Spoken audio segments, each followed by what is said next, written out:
This handsome thing is the Aston Martin DB11 Volante.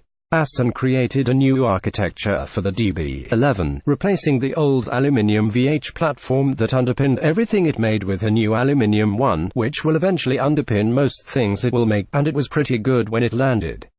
Really good, in fact. Still, ever since that first introduction of it in the DB11 V12 coupé, Aston's engineers have been tweaking and amending it. You'll read about what they've done for the Vantage soon enough, and they've learned a thing or two along the way. Here they've learned how to attach a soft top to it, rather handsomely, I'd say.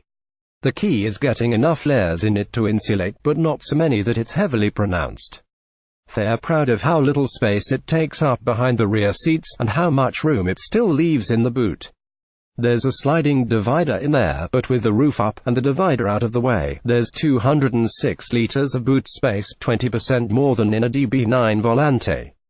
Other numbers despite stiffening in the sills by increasing the metal's wall thickness, 45% more rigid bushings in the isolated rear subframe, and redesigning what they colloquially call the garden gate, a crossmember that runs across the car head of the engine and locates to the cast suspension mounts. The chassis torsional rigidity has fallen from 34 kilonewtons (deg) on the coupe to 22 kilonewtons (deg) here.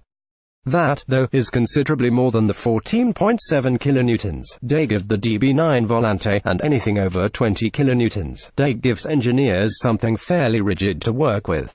It adds a bit to the weight of this VH-only model, mind 110 kilograms over the DB11 V8 coupe, leaving it the same weight as the V12 coupe.